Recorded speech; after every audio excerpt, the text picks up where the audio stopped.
જલારામ બાપાને નાત જાત કંઈ હતું જ નહીં. બાપાના સેવકોમાં બધા હતા. એમાં એક બેન, વીરપુરની એક સ્ત્રી, એને જલારામ બાપા, એ બેનનું નામ ગુલાલબેન, અને બાપાએ એને ધર્મની બેન બનાવી હતી.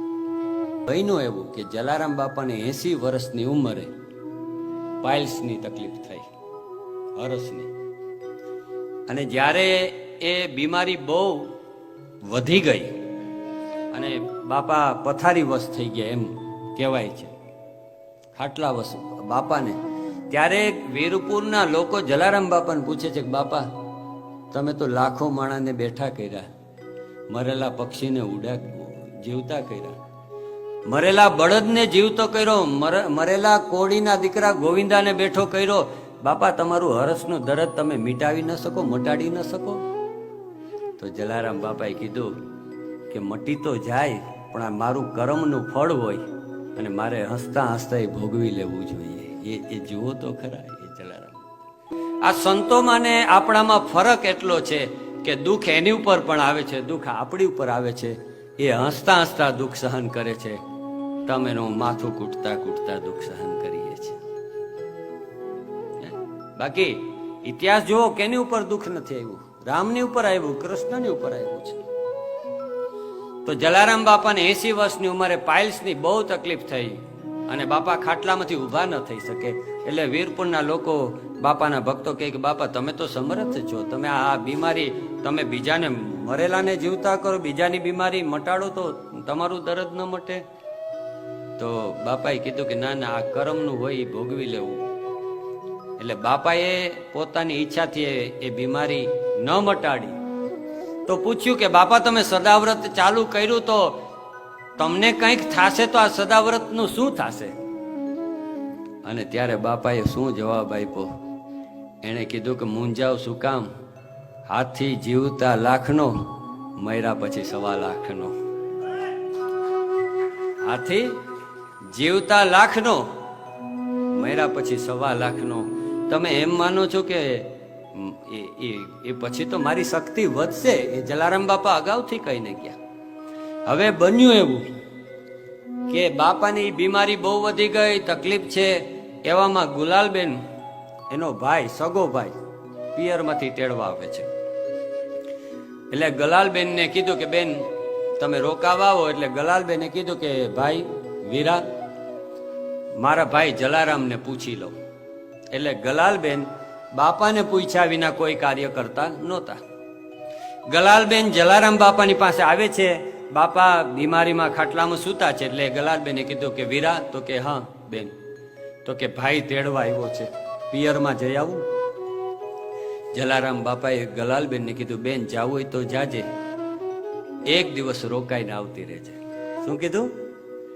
1 દિવસ રોકાઈને પાછી આવતી રહેજે. ગલાલબેન ભાઈના ઘરે પિયરમાં ગયા છે. 1 દિવસ વીતી જાય છે. બાપાએ કીધું 1 દિવસમાં પાછી આવજે. સગો ભાઈ આગ્રહ કરે છે એટલે ગલાલબેન બીજો દિવસ રોકાઈ જાય છે. અને બીજો દિવસ જ્યારે ગલાલબેન રોકાય છે, એ જ દિવસે જલારામ બાપાને લેવા માટે વૈકુંઠથી વિમાન આવે છે.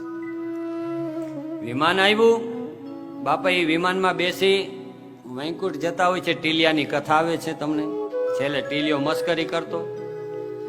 અને એ વિમાનમાં પણ બાપાએ ટીલિયાની રાહ જોઈ. પણ જ્યારે બાપાનું એ વિમાન ચાલ્યું ગયું તો ગલાલબેન જે મોડા થઈ ગયા, બીજા દિવસે આવતા હતા અને એ ચાલીને તડકામાં આવતા હતા.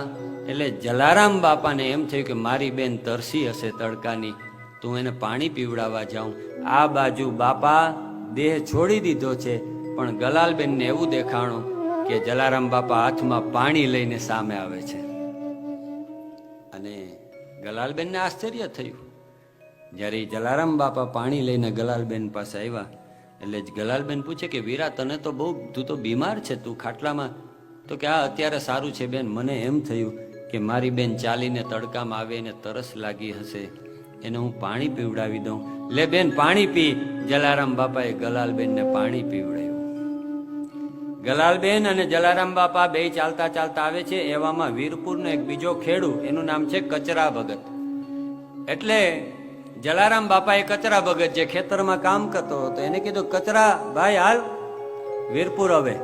કચરો ભગત સાથે, એટલે બાપા, ગલાલબેન અને કચરો ભગત ત્રણેય ચાલતા ચાલતા આવતા હોય છે વીરપુર.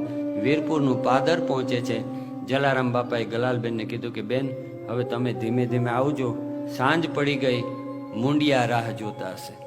એટલે સદાવ્રતમાં જમવાવાળા આવી ગયા હશે, મારી રાહ જોતા હશે, હું પગ ઉપાડું એટલે હું ઝડપથી આશ્રમમાં પહોંચું છું. ગલાલબેને કીધું ભલે ભાઈ, જેવી તારી ઈચ્છા. અને એવી રીતે જલારામ બાપા ઝડપથી વીરપુરના પાદરથી ચાલવા લાગ્યા. ગલાલબેન, કચરાભાઈ બંને વાતો કરતા કરતા આવે છે.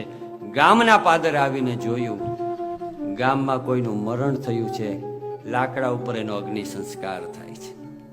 ગલાલબેનને આશ્ચર્ય થયું. એણે પૂછ્યું ગામના લોકોને કે આપણા વીરપુરમાં કોણ ગુજરી ગયું? એક ભાઈએ જવાબ આપ્યો, બેન તને ખબર નથી, આપણા જલા ભગત આપણને છોડીને વયા ગયા છે. આ બાજુ બાપાએ દેહ છોડી દીધો, આ બાજુ એ દેહ છોડ્યા પછી પણ પોતાની ધર્મની માનેલી બેનને પાણી પીવડાવ્યું છે જલારામ બાપા. તો કીધું કે આ તને ખબર નથી, આ તો આપણા જલા ભગત ચાલ્યા ગયા.